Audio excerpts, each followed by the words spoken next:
Assalamualaikum warahmatullahi wabarakatuh.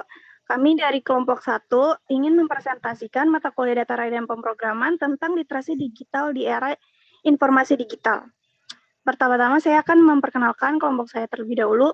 Yang pertama dari Famufida, yang kedua ada Sobi Citra Ramania, dan yang ketiga ada Alif Alfarizki.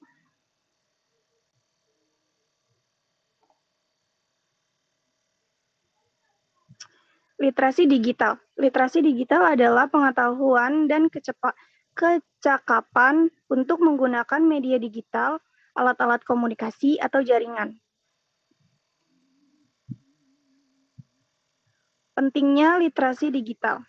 Dalam 4 tahun terakhir, TIK di Indonesia terus meningkat. Pengguna internet, telepon seluler, dari tahun ke tahun mengalami peningkatan. Dalam menghadapi era digital, perlu adanya literasi digital yang baik. Literasi digital yang baik diperlukan agar seseorang dapat memanfaatkan kemudahan digitalisasi dalam berbagai hal dengan baik sehingga adanya era digital tidak dipandang sebagai permasalahan namun tantangan yang harus dihadapi. Jika seseorang tidak mempunyai bekal literasi digital yang baik, alih-alih mendapatkan manfaat justru pengguna akan berpotensi mendapat dampak negatif dari teknologi yang ada.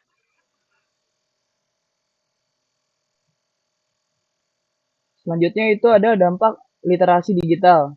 Yang pertama, dampak positifnya. Nah, yang pertama ini ada menghemat waktu. Waktu akan lebih berharga karena dalam usaha pencarian dan menemukan informasi itu menjadi lebih mudah. Dan yang kedua ada belajar lebih cepat. Dibandingkan dengan mencari referensi yang berbentuk cetak, maka akan lebih cepat dengan memanfaatkan sebuah aplikasi khusus glosarium yang berisi istilah-istilah penting. Dan yang ketiga, selalu memperoleh informasi yang terkini. Kehadiran aplikasi yang terpercaya akan membuat seseorang akan selalu memperoleh informasi yang baru.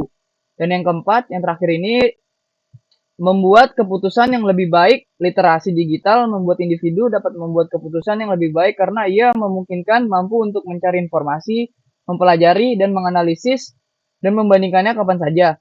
Jika individu mampu membuat keputusan hingga bertindak, maka sebenarnya ia telah memperoleh informasi yang bernilai. Selanjutnya, dampak negatifnya. Yang pertama, tidak mampu membedakan informasi, yaitu ketika orang mempunyai tingkat literasi digital yang rendah, orang tersebut tidak dapat membedakan mana informasi yang kredibel dan mana yang tidak. Yang kedua, memungkinkan terjadinya plagiat atau penjiplakan. Nah, ini terhadap hasil karya orang lain. Yang ketiga, mudah mempercayai berita hoax. Kurangnya pengetahuan dan pemahaman tentang literasi digital membuat seseorang dengan gampang menelan mentah-mentah berita yang sumber dan kebenarannya yang masih dipertanyakan. Selanjutnya akan dijelaskan oleh Sophie. Selanjutnya ada mengembangkan ide untuk membuat suatu konsep dari pemakaian teknologi yang sudah ada.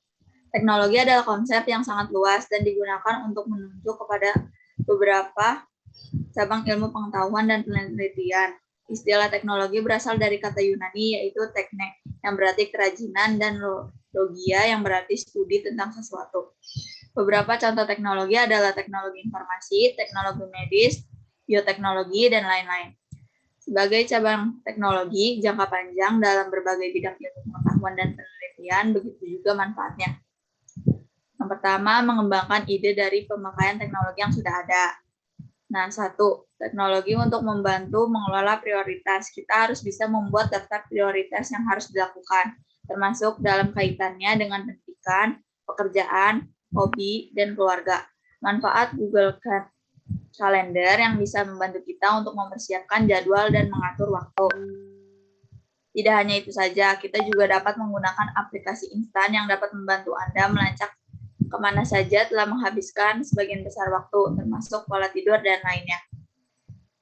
Selanjutnya, menggunakan teknologi untuk komunikasi yang lebih baik.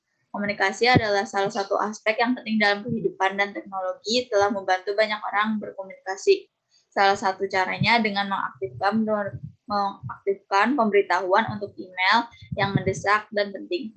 Hal ini memungkinkan untuk lebih cepat menanggapi pesan yang masuk.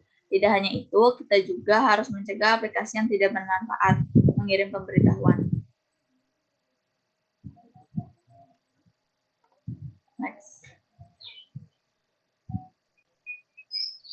Selanjutnya ada menggunakan cara yang berbeda untuk mendapatkan pendidikan. Teknologi telah membuat banyak hal semakin mudah untuk dipelajari selama memiliki akses untuk mendapatkan pendidikan tersebut. Saat ini telah berkembang pesat kursus online yang memungkinkan kita tidak perlu menghadiri kelas secara fisik. Kita hanya perlu menyediakan waktu kapan saja untuk menyimak penjelasan dari guru dan mentor melalui video Cara ini sangat tepat dilakukan, khususnya bagi seseorang yang terlalu sibuk dalam bekerja dan tidak sempat untuk mengikuti kursus di lembaga pendidikan. Meskipun dilakukan secara online, kita tetap perlu membayar biaya pendidikan tersebut. Masalah selanjutnya muncul dan membuat banyak orang tidak bersedia mengikuti kursus karena biaya yang mahal dan bisa memberatkan keuangan mereka.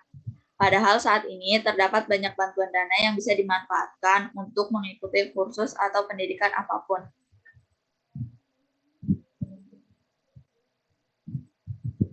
Sekian presentasi dari kelompok kami. Kurang lebihnya mohon maaf. Wassalamualaikum warahmatullahi wabarakatuh.